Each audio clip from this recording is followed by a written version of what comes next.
लोग कहते हैं कि श्रद्धापूर्वक, श्रद्धा के साथ भिक्षु के भिक्षा पात्र में जो भी आप डालोगे उसे ग्रहण करेंगे। ये बात सही है। जो भी भिक्षु भिक्षा लेके चारिका करता है तो उसके पात्र में जो भी मिलेगा उसका वो आहार है। पर बुद्ध ने भिक्षुओं को कहा कि भिक्षुओं, कुछ तरह का मांस भिक्षुओं ने नहीं ग्रहण करना चाहिए। वो किस तरह का मांस है उसे ग्रहण नहीं करना चाहिए, इसकी जानकारी आज हम प्राप्त करेंगे। सबसे पहले हम ये जानेंगे कि बौद्ध भिक्षु शाकाहारी या मांसाहारी है। तो बुद्ध ने कहा कि भिक्षुओं, जब कोई भिक्षु भिक्षा पात्र लेकर नगर में चारिका के लिए जाता है और श्रद्धावान उपासक उसे श्रद्धा से पका हुआ आहार उसके भिक्षा पात्र में डालता है तो वह सिर्फ भिक्षु के लिए आहार रहता है, ना वो शाकाहारी ना वो मांसाहारी।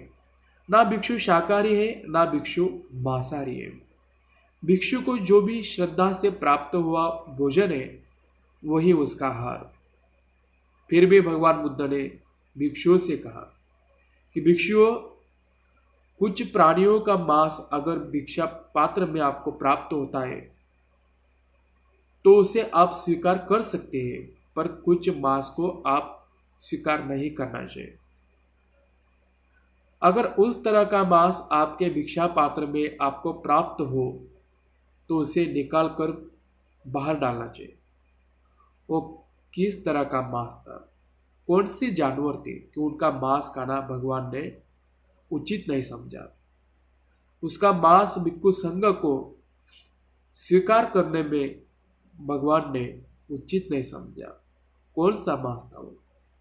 उस समय लोग अनेक तरह के प्राणियों के शिकार कर कर उनका मांस भी भिक्षुओं के भिक्षा पात्र में डालते थे। ये बात बुद्ध को पता चली, तब बुद्ध ने इस तरह के मांस पर प्रतिबंध लगाया और भिक्षुओं को इस तरह के मांस ग्रहण करने की अनुमति नहीं दी। वो मांस है, एक है मनुष्य का मांस, मनुष्य का मांस भी नहीं खाना चाहिए।